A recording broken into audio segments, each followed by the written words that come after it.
In a truly shocking turn of events, kidding, what we see is that the federal government has come forward and apparently been exposed for working in conjunction with USPS, being the United States Postal Service, a federal agency, as well as law enforcement and other federal bureaus to make sure that they can go ahead and collect information on American citizens en masse. Of course, we've never seen anything like this happen before. It's not like we had something akin to Project Stellar Wind get exposed by Edward Snowden, revealing that the NSA is collecting your data in bulk and selling it off to data brokers. No, no, nothing like this would have ever happened. Just like the fact is that American citizens being spied on and monitored, well, it never would have been blown out of proportion akin to, I don't know, what we would have seen with parents who are going to school board meetings being classified as domestic terrorists. And why would that be? Was it because they were inciting violence, giving threats, and all of these different things under the sun that you could imagine that would amalgamate them under this ideal?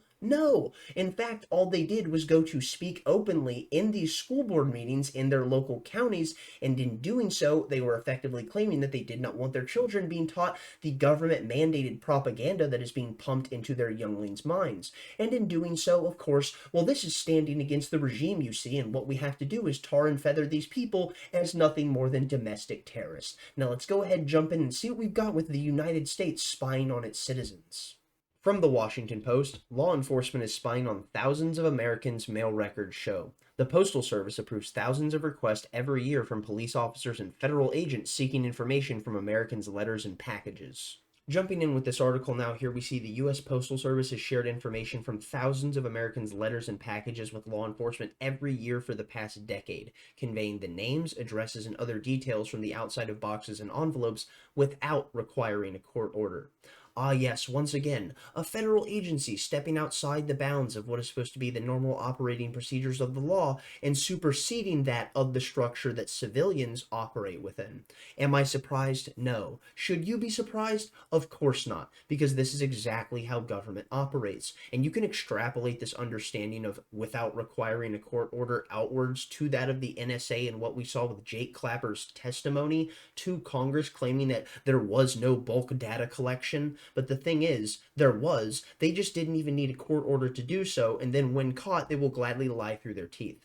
Alrighty, moving on. Postal inspectors say they fulfill such requests only when mail monitoring can help find a fugitive or investigate a crime, but a decade's worth of records provided exclusively to the Washington Post in response to a congressional probe showed Postal Service officials have received more than 60,000 requests from federal agents and police officers since 2015, and they have rarely said no.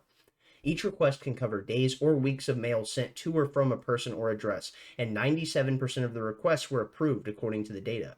Postal inspectors recorded that more than 312,000 letters and packages between 2015 and 2023, the records show.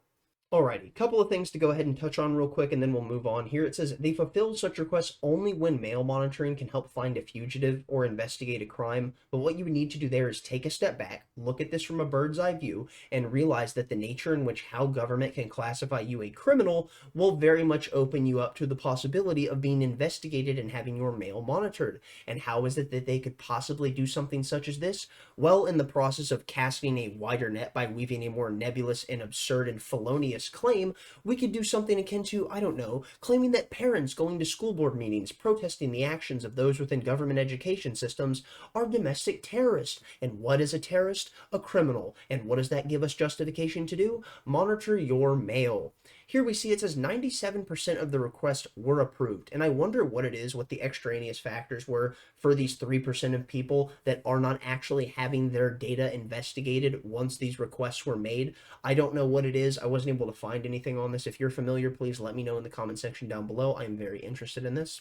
The surveillance technique known as the mail covers program has long been used by postal inspectors to help track down suspects or evidence. This is true. It says the practice is legal, and the inspectors said they share only what they can see on the outside of the mail. The Fourth Amendment requires them to get a warrant to peek inside. And I absolutely believe that the actual inspectors themselves operate within the standards of the Bill of Rights, operating under that of respect for the law. But the federal government most certainly doesn't do that. And that is the most important thing to pay attention to, because in the end, it doesn't matter who you are. As long as you are someone who defies the standards of the regime, they will classify you with whatever moniker they desire. And there is no better example of this than what we have here. Here we see from the New York Post, White House aided school board groups, calling them domestic terrorists in a letter before Garland had sicked the FBI on parents.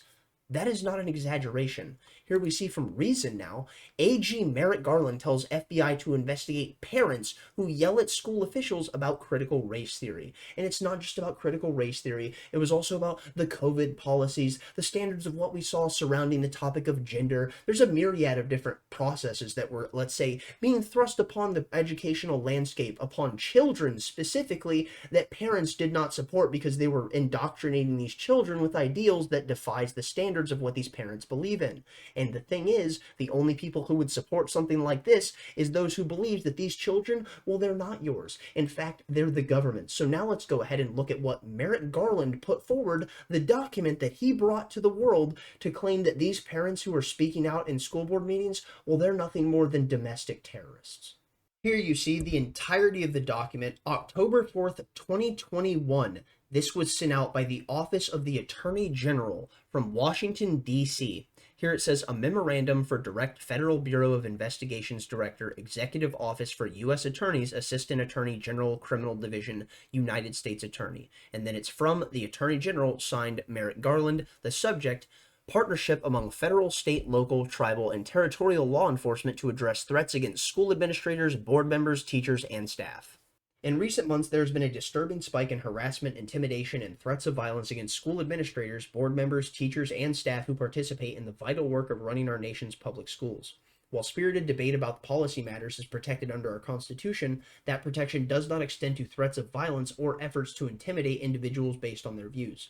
Threats against public servants are not only illegal, they run counter to our nation's core values. Those who dedicate their time and energy to ensuring our children receive a proper education in a safe environment deserve to be able to do their work without fear for their safety. The department takes these incidences seriously and is committed to using its authority and resources to discourage these threats, identify them when they occur, and prosecute them when appropriate. In the coming days, the department will announce a series of measures designed to address the rise in criminal conduct directed towards these school personnel. Coordination and partnership with local law enforcement is critical to implementing these measures for the benefit of our nation's nearly 14,000 public school districts. To this end, I am directing the Federal Bureau of Investigation, working with each United States attorney, to convene meetings with federal, state, local, tribal, and territorial leaders in each federal judicial district within 30 days of the issuance of this memorandum. These meetings will facilitate the discussions of strategies for addressing threats against school administrators, board members, teachers, and staff, and will open dedicated lines of communication for threat reporting, assessment, and response. The department is steadfast in its commitment to protect all people in the United States from violence, threats of violence, and other forms of intimidation and harassment. Truly an unfathomable amount of lying and gaslighting, but of course, that is what government apparatchiks do. Here we see a disturbing spike in harassment, intimidation, and threats of violence, Merrick Garland says. Well, there were some threats of violence, very minimal, mind you, and that does not justify this wide sweeping brush that you're castigating all of these different people with, claiming that now they're putting in threat all of these different teachers that work in these 14,000 different districts across the entirety of the United States. It's utterly ridiculous, but of course that doesn't matter because we have to propagandize you endlessly. And the thing is, this disturbing spike in harassment, maybe there's a disturbing spike in the nature of what's being told to our children because of the fact of what you're selling them is doing nothing more than bifurcating them from their families, and on top of that, propagandizing them with information that will detach them from the nature of who they are as themselves, as you tell them it's okay to be something else. Don't you know that it's very possible you very well may not be the thing you were born as? And of course, there are people who feel this way, but the thing that we would have to address here is that it is not the responsibility of a fucking kindergarten teacher to decide what gender their goddamn student is. And anyone who thinks that it is someone who is so far gone that they very well may be completely and entirely unsalvageable.